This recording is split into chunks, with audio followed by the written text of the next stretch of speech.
You're listening to Soap Dirt, the latest in television entertainment news.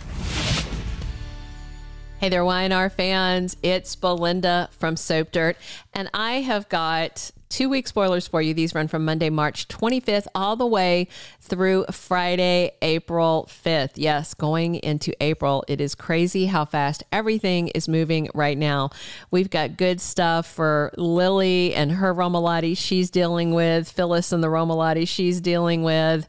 We've got Audra, Tucker, Claire, Jordan, Adam. So much to unpack for you. If you haven't, please reach down, click subscribe so you don't miss any of our updates.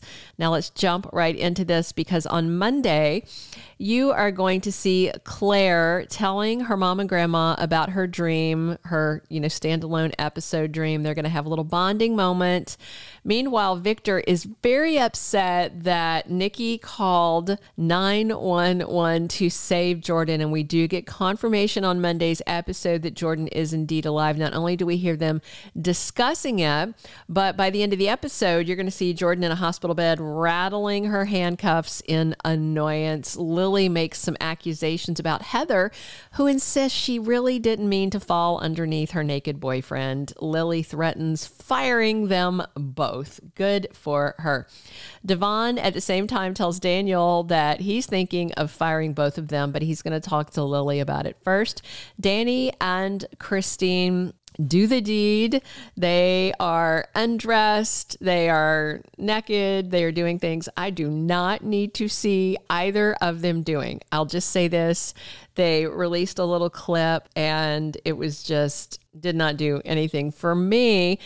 But it did something for Phyllis, because she is literally standing at their hotel room door, not just with her ear pressed to the door, but like with her whole body pressed to the door like some kind of creepy pervert. And I guess at whatever point she hears that things are about to start getting really wild in the sack, and she pulls the fire alarm. So that's going to put a little damper on their lovemaking, which I'm okay with. Phyllis, thank you for pulling that fire alarm, because I did not need to see all of that.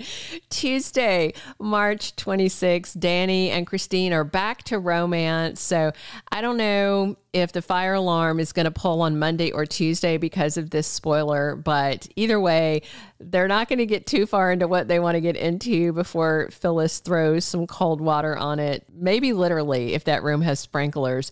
Audra Charles makes a decision that stuns, and Jack and Traci have some very real concerns about what is going on between Ashley Abbott's ears. As well they should, because nothing good's happening there. Wednesday, March 27th, Adam and Chelsea disagree with the plan to help Connor. They're trying to figure out the best approach to his OCD. Each of them are battling their own demons. They're both mental health issues, have, put them each in different context for this. So it is troublesome. And actually, Billy Abbott is kind of being a good mediator. So good for Billy. This is maybe the most I've liked him in the past many years. I will say that. Much an improvement over gum-chewing, psycho murderous Billy. Heather and Daniel worry about the future. Well, okay, kids, maybe y'all should have worried about that before you bumped uglies while your boss was out of town when, your ex is dating her. I just don't feel bad for them. Anyway, Lily is back in the boss seat at Chancellor Winters, and she's ready to make big moves and decisions. There's the unmergering that has been brought up again, which is funny. Devon is against it after he actually tried to sue to make it happen. So more business stuff that I don't particularly enjoy. Thursday, March 28th, we've got Nikki opening up to Jack Abbott. No doubt she's going to tell him that she had the chance to let Jordan die, only she didn't. She called 911. I'm sure she's going to tell him she's still angsty and still wants vodka, and that Victor's very upset with her. And of course, his disapproval he can't keep doing that to her because I think the mustache's disapproval is something that could actually lead her to drink. And I think he's butthurt about it because he'd figured out how to deal with Jordan, and then, that played into their hands, and then Nikki sacrificed it. But he's not going to stay mad at his little sweetheart, right?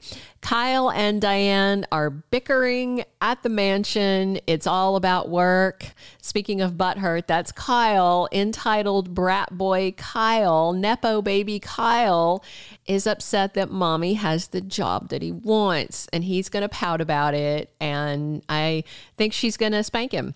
Not physically, although I think he could use it, but verbally gives him a little spanking, a little smackdown, and good for her.